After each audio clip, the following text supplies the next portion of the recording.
Imaginez une ville qui, il y a à peine 100 ans, n'était qu'un modeste village de pêcheurs au bord d'une lagune silencieuse. Imaginez ensuite que cette même ville se transforme, en quelques décennies seulement, en une métropole de plus de 6 millions d'âmes, hérissée de gratte-ciel, traversée par des autoroutes suspendues et propulsée au rang de capitale économique d'une région entière. Bienvenue à Abidjan. Deuxième plus grande ville francophone du monde, moteur du PIB ivoirien. Carrefour de l'Afrique de l'Ouest.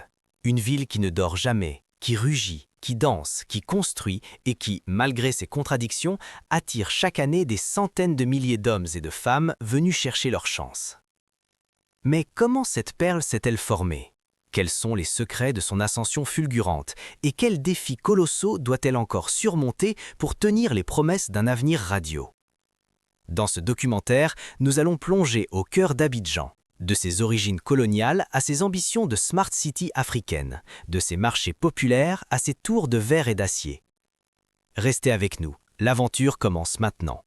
Pour comprendre Abidjan, il faut remonter le temps, très loin, jusqu'à la fin du 19e siècle, sur les rives d'une lagune tranquille que les Adjoukrous, peuple autochtone de cette région, appelaient leur territoire depuis des générations. Ces pêcheurs et agriculteurs vivaient en harmonie avec les eaux lagunaires, ignorant que leur modeste hameau allait bientôt être projeté au centre de l'histoire coloniale africaine. En 1898, un nom apparaît pour la première fois sur les cartes françaises, Abidjan. Et l'étymologie de ce nom est elle-même une leçon d'histoire. Selon la légende la plus répandue, lorsque des explorateurs français demandèrent à des habitants locaux comment s'appelait cet endroit, l'un d'eux, comprenant mal ma question, aurait répondu en langue adjoukrou « Mbidjan », ce qui signifie approximativement « je viens de couper les feuilles ». Les Français, saisissant phonétiquement cette réponse, auraient baptisé le lieu Abidjan, une ville née d'un malentendu linguistique. Voilà qui est fondateur. Sous la colonisation française, Abidjan reste longtemps dans l'ombre de Grand-Bassam, première capitale de la Côte d'Ivoire française. Mais en 1934, un événement change tout. Le percement du canal de Vridi, qui relie directement la lagune à l'océan Atlantique, transforme Abidjan en port en eau profonde. Du jour au lendemain, la ville devient stratégique. Les marchandises affluent, les travailleurs arrivent de tout le continent, la ville grandit à une vitesse vertigineuse. En 1960, la Côte d'Ivoire accède à l'indépendance. Le premier président, Félix Houphouët-Boigny, surnommé le Vieux avec une affection teintée de respect, fait d'Abidjan la vitrine de son pays. Sous sa présidence, et grâce au boom du cacao et du café, la ville se couvre de monuments modernes, d'hôtels de luxe, d'immeubles administratifs. On parle alors du miracle ivoirien. Les journalistes du monde entier viennent à Abidjan comme on allait à Singapour ou Hong Kong, pour voir l'avenir en construction. La démographie suit la croissance économique avec une fidélité presque mécanique. En 1960, Abidjan compte à peine 180 000 habitants. En 1990, elle dépasse le million. Aujourd'hui, selon les estimations de la Banque mondiale et de l'Institut national de la statistique de Côte d'Ivoire pour 2025, l'agglomération abidjanaise abrite entre 6 et 7 millions d'habitants, avec un taux de croissance annuel qui avoisine les 4%. Une métropole qui double presque tous les 20 ans. Un phénomène démographique rare à l'échelle mondiale. Le quartier du Plateau, île administrative et financière au cœur de la ville, incarne mieux que quiconque cette histoire. Ses tours d'acier et de verre, ses banques internationales, son architecture mêlant modernisme français et ambition africaine en font le Manhattan de l'Afrique de l'Ouest, comme l'appellent certains visiteurs émerveillés.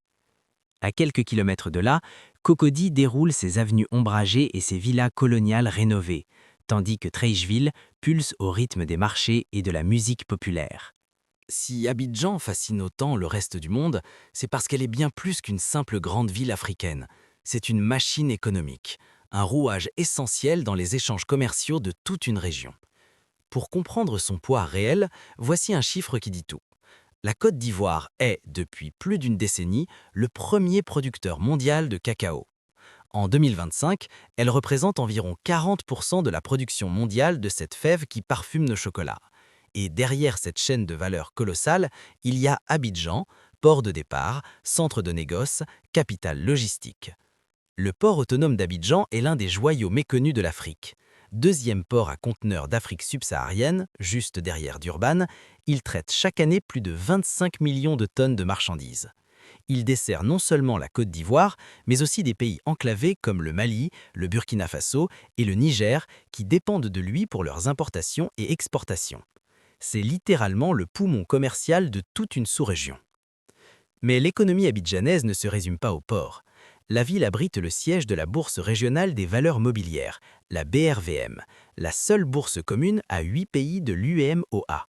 C'est ici que les capitaux de l'Afrique de l'Ouest circulent, que les entreprises se financent, que les investisseurs étrangers de Paris à Dubaï, de Pékin à Washington, positionnent leurs capitaux dans les marchés les plus dynamiques du continent. Les banques internationales se bousculent à Abidjan.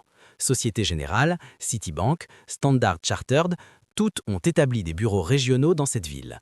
En 2025, le secteur financier ivoirien connaît une croissance à 2 chiffres, tirée notamment par la bancarisation numérique et l'essor fulgurant du mobile money. La Côte d'Ivoire est aujourd'hui l'un des pays africains où le paiement par téléphone mobile est le plus ancré dans les habitudes quotidiennes. Et parlons de ce qu'on n'aperçoit pas forcément dans les grandes statistiques, la Silicon Lagoon. Ce n'est pas le nom officiel d'un quartier, mais c'est ainsi que certains entrepreneurs tech aiment appeler l'écosystème start-up qui fleurit à Cocody. Des incubateurs, des coworking spaces, des accélérateurs financés par la Banque africaine de développement, dont le siège mondial est justement installé à Abidjan, créent un terreau fertile pour la prochaine génération d'innovateurs ivoiriens. Des applications de livraison, de fintech, d'agritech voient le jour chaque mois. Côté infrastructure, Abidjan a entrepris depuis 2012 un chantier de modernisation spectaculaire. Le pont Henri-Conan-Bédier enjambe la lagune ébriée depuis 2014 et a radicalement réduit les temps de trajet entre le plateau et les quartiers résidentiels du sud. Le troisième pont d'Abidjan, inauguré en 2023, prolonge cet effort avec 1,4 km d'ouvrages d'art reliant Yopougon à Atekoubé. L'aéroport international Félix Houphouët-Boigny a lui aussi été modernisé. Avec une capacité en cours d'extension vers les 10 millions de passagers annuels, il constitue l'une des plateformes de correspondance les plus actives d'Afrique de l'Ouest, avec des liaisons directes vers Paris, Dubaï, Istanbul, Casablanca et une douzaine de capitales africaines. Et pourtant, et c'est là que l'histoire se complique, cet essor économique porte en lui des paradoxes douloureux. Abidjan est une ville qui construit des autoroutes mais qui suffoque dans ses embouteillages. Les axes plateau Cocody et Yopougon Centre peuvent prendre jusqu'à 3 heures aux heures de pointe. L'urbanisation galopante a englouti des terres agricoles, repoussé les bidonvilles toujours plus loin aux marges de la ville, dans des zones comme Abobo ou Anyama, où les infrastructures peinent à suivre le rythme de l'afflux de population. C'est la loi implacable des grandes métropoles émergentes. Plus vite elles grandissent, plus profonds sont les défis qu'elles portent. Mais Abidjan, c'est aussi et surtout une humanité débordante. Une ville qui vit, qui chante, qui mange, qui aime avec une intensité rare. Pour la comprendre vraiment, il faut descendre de l'hélicoptère des statistiques et marcher dans ses rues. Il faut se perdre au marché d'Adjamé. Adjamé. Prononcer ce nom à Abidjan, c'est évoquer immédiatement une image précise, le chaos organisé. Le plus grand marché de Côte d'Ivoire est un monde en soi. Des dizaines de milliers de personnes s'y pressent chaque jour, dans un labyrinthe d'allées où se croisent tisserands, changeurs de monnaie, vendeurs de médicaments traditionnels, revendeuses de pagnes wax aux couleurs flamboyantes, marchands de téléphones reconditionnés.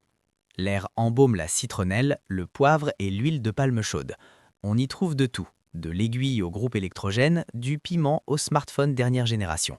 Adjamé est le pouls populaire d'Abidjan. À Treichville, l'atmosphère change de registre. Ce quartier historique, ancienne commune des travailleurs immigrés venus du Mali, du Burkina et du Ghana dès les années 1950, a conservé son âme cosmopolite. C'est ici que naissent les meilleures rumeurs de la ville. C'est ici aussi que l'on mange le mieux pour pas cher.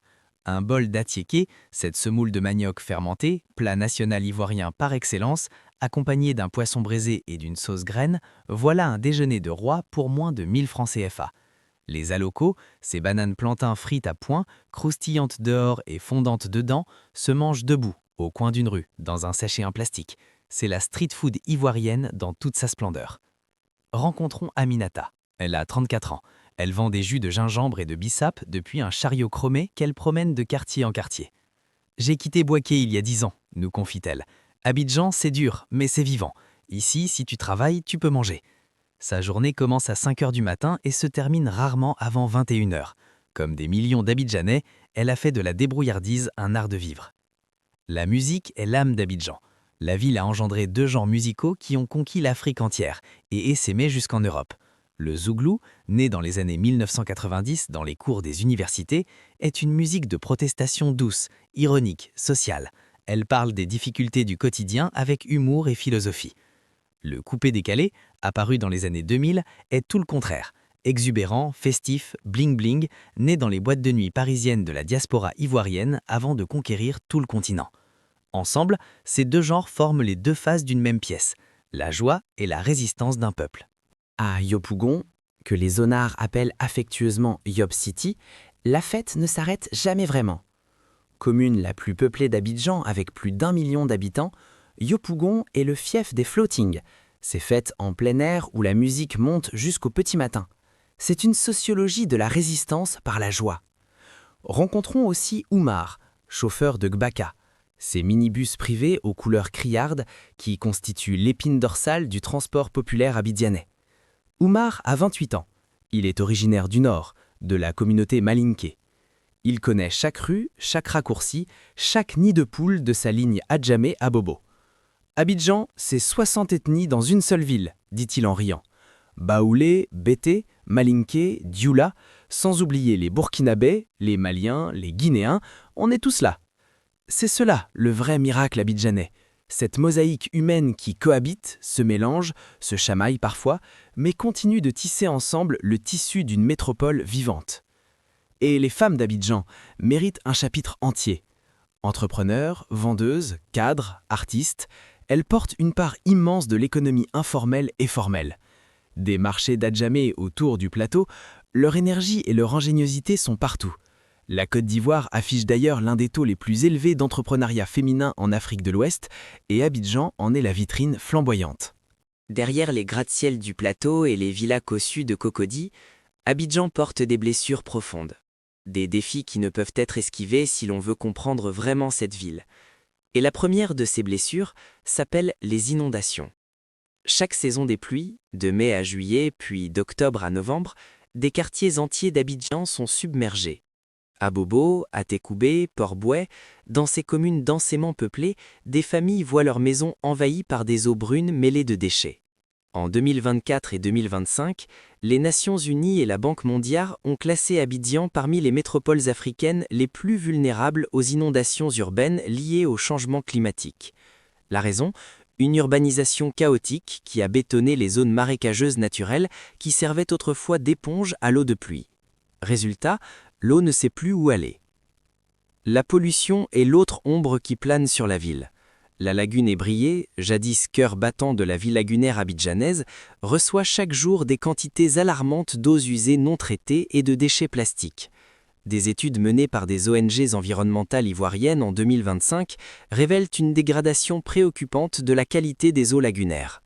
Les pêcheurs traditionnels, qui vivaient de ces eaux depuis des siècles, voient leur prise diminuer d'année en année. Puis, il y a les inégalités. Le grand écart entre la Côte d'Ivoire qui brille dans les rapports internationaux et la réalité de millions d'Abidjanais reste saisissant. Selon les données de l'Institut national de la statistique de 2025, plus de 30% des habitants du Grand Abidjan vivent sous le seuil de pauvreté. Le chômage des jeunes, dans une ville où plus de 60% de la population a moins de 25 ans, est un volcan social dont la pression monte doucement mais sûrement. Et pourtant, il serait injuste de terminer ce tableau sur les seules ombres, car Abidjan se bat, Abidjan s'invente, Abidjan construit son futur avec une énergie qui mérite d'être saluée. Le projet de métro d'Abidjan est l'un des chantiers les plus ambitieux d'Afrique de l'Ouest. La ligne 1, dont les travaux avancent depuis 2023 avec le soutien de la France et de la Banque africaine de développement, doit relier Yopougon à l'aéroport en passant par le plateau. Ce serait la première ligne de métro d'Afrique de l'Ouest. 41 minutes pour traverser une ville qui en requiert parfois 4 heures. Une révolution du quotidien pour des millions d'Abidjanais. La CAN 2024, Coupe d'Afrique des Nations, organisée en Côte d'Ivoire, a laissé un héritage concret. Stade rénové, hôtel de nouvelle génération, route refaite, image internationale renforcée. Les supporters qui ont afflué de tout le continent ont découvert une Abidjan accueillante, organisée, festive. Ce soft power sportif a eu des effets économiques tangibles et durables. En comparaison avec Lagos, la mégapole nigériane de 15 à 20 millions d'habitants, Abidjan présente un profil différent, plus compact, plus gouvernable, avec une qualité de vie urbaine souvent jugée supérieure. Face à Accra, la compétition est plus serrée.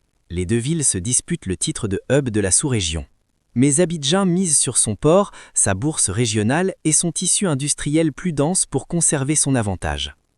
Le plan gouvernemental Vision Côte d'Ivoire 2030 place Abidjan au centre d'une transformation ambitieuse. Smart City africaine, hub digital régional, modèle de développement urbain durable. Les défis sont réels, les obstacles nombreux, mais la trajectoire pointe vers une ville capable de rivaliser, dans les prochaines décennies, avec les grandes métropoles mondiales émergentes. Alors, qu'est-ce qu'Abidjan? Un miracle économique? Incontestablement. Un défi humanitaire? Aussi. Une contradiction vivante entre le luxe et la précarité, entre l'ambition et la résignation, entre la modernité et la tradition? Oui, tout cela à la fois. Mais surtout, Abidjan est une promesse. La promesse que l'Afrique peut écrire ses propres histoires de réussite, avec ses propres mots, ses propres rythmes, sa propre énergie. Cette ville de 6 millions d'âmes, née d'un malentendu linguistique au bord d'une lagune, est devenue en un siècle l'un des moteurs économiques les plus dynamiques d'un continent en ébullition. Elle a survécu aux crises politiques, aux guerres, aux ajustements structurels imposés de l'extérieur, et à chaque fois, elle s'est relevée. Parce que c'est dans l'ADN des Abidjanais, la résilience déguisée en joie de vivre. Le voyage ne fait que commencer. L'Afrique a des milliers d'histoires comme celle-là à raconter. Des villes qui grandissent, des hommes qui rêvent, des cultures qui résistent et s'inventent, et c'est exactement pour cela qu'existe Horizon Africain. Si ce documentaire sur Abidjan t'a bluffé, si tu as appris quelque chose que tu ne savais pas, fais un seul geste. Clique sur le bouton Like maintenant. Ça prend 2 secondes et ça nous aide énormément à faire découvrir l'Afrique au plus grand nombre. Abonne-toi à Horizon Africain et active la cloche pour ne rater aucun de nos prochains documentaires. Chaque semaine, on plonge dans une nouvelle ville, un nouveau pays, une nouvelle histoire africaine qui mérite d'être racontée. Et dis-nous en commentaire, quel est ton quartier préféré à Abidjan? Yopougon la festive, Cocody la chic, Adjamel la vivante ou un endroit que tu gardes jalousement pour toi?